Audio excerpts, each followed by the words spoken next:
श्री राम नाम ललाम जिनका सर्व मंगल धाम है। कर जोड़ उन सर्वेश को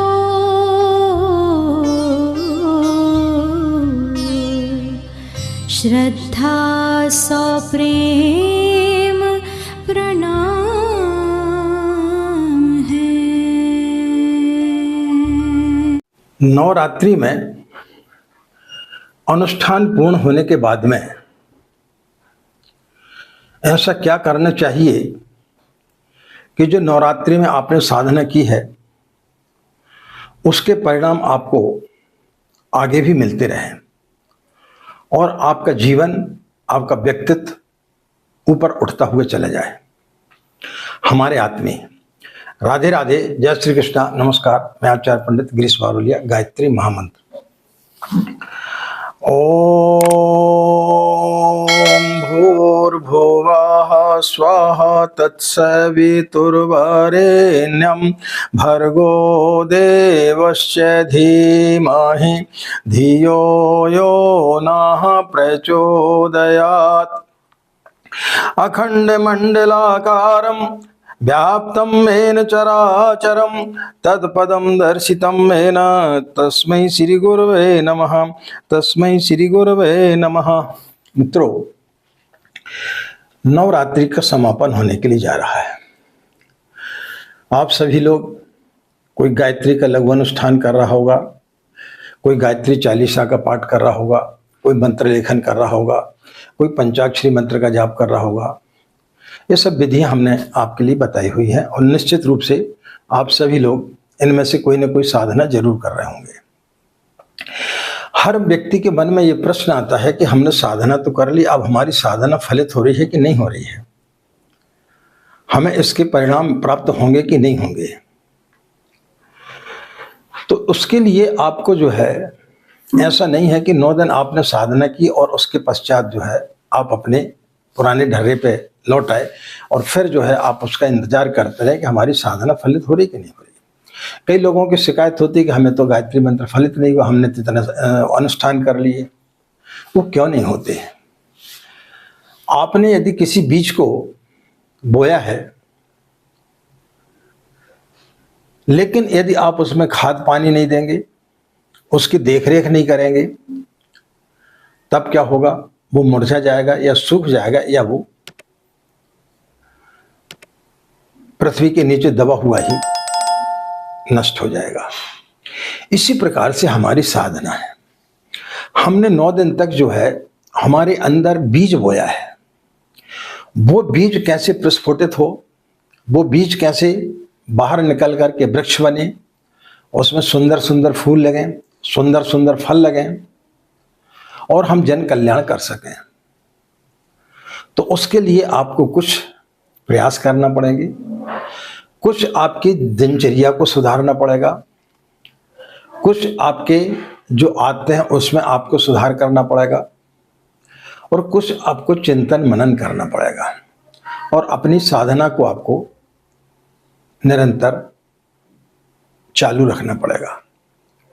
तो इसके लिए ऐसी कौन सी चीज़ें हैं, कौन से सूत्र हैं जिनके करने से आपने जो साधना की है नवरात्रि में वो कई गुना ज़्यादा आपको लाभ दे। पहला सूत्र है कि आपने 9 दिन तक गायत्री की साधना की तो आप प्रतिदिन जो है ब्रह्म मुहूर्त में सो करके उठते थे।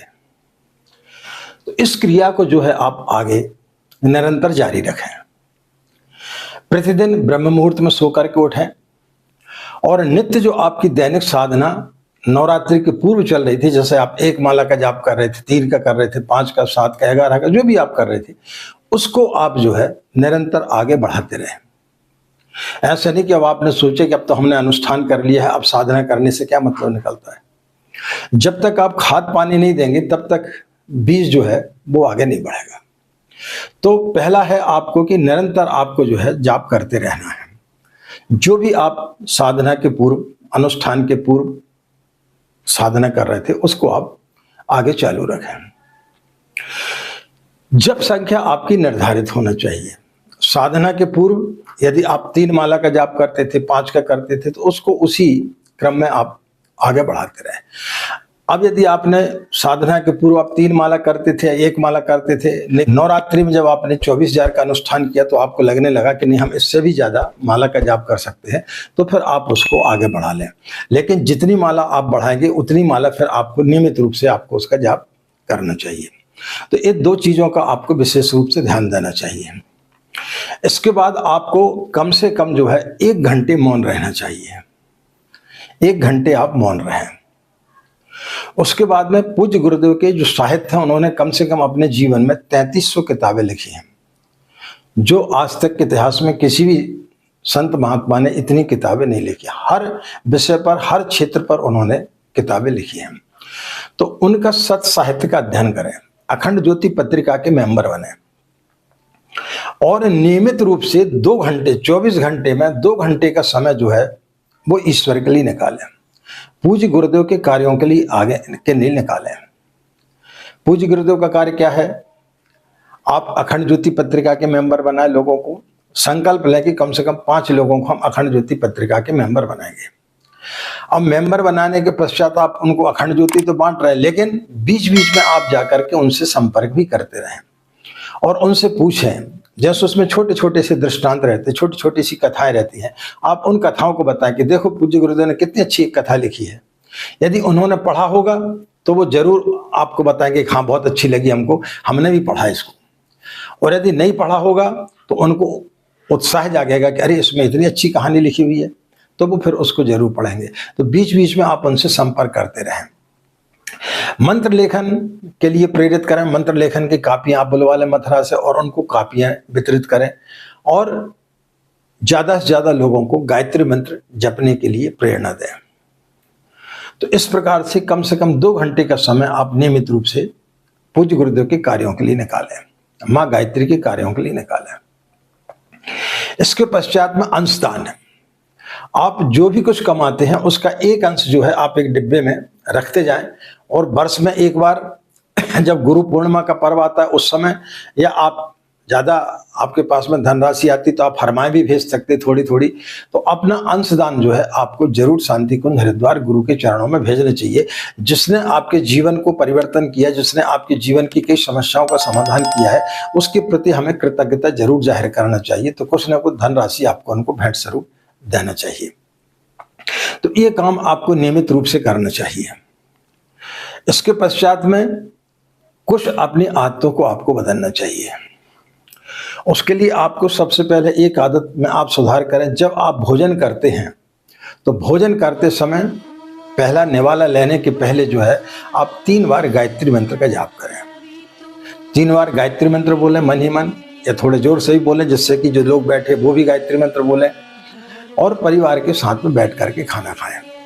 3 बार गायत्री मंत्र बोलने के पश्चात में भोजन को प्रणाम करें और उसको प्रसाद रूप में ग्रहण करें। और जितना बन सके आप भोजन करते समय मौन रहें।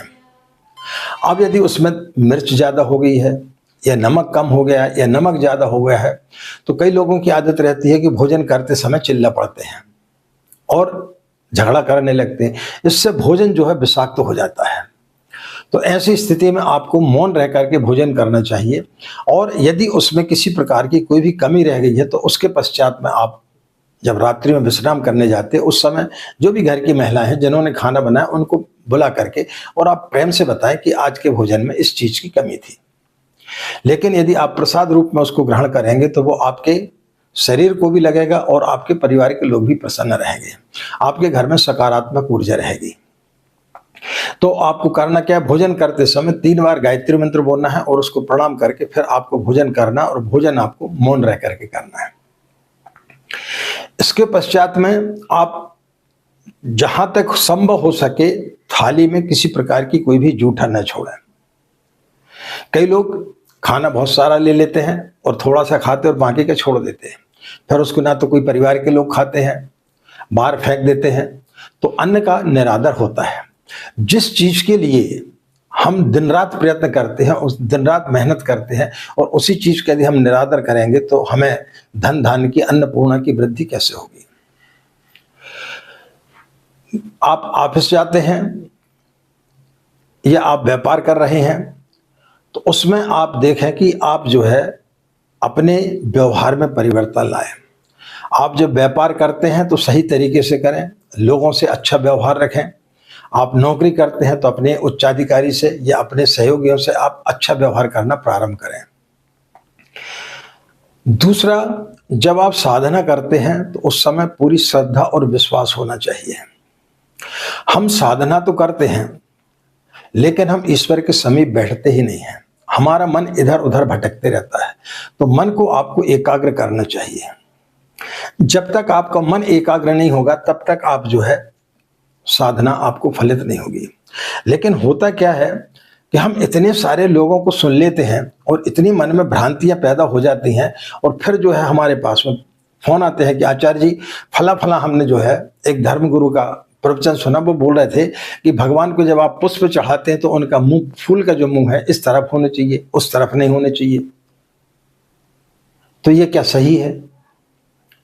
तो सबसे पहली चीज तो ये है कि फूल आपका नहीं है।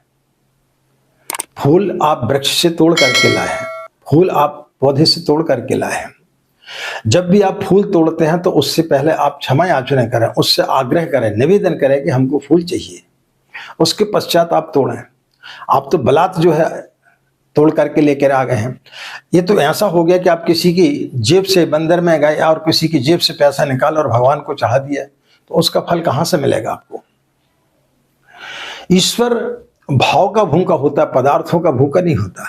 ना उसके पास इतनी फुर्सत है कि आपने जो है फूल किस दिशा में रखा है, मेरी तरफ मुंह करके रखा है कि आपकी तरफ मुंह करके रखा है, कि आपकी ज्योत का मुंह किस तरफ है।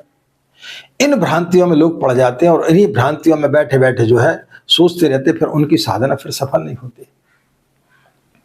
तो इस प्रकार की अनावश्यक चीजों को लोग जो है बता करके भ्रमित करते रहते हैं।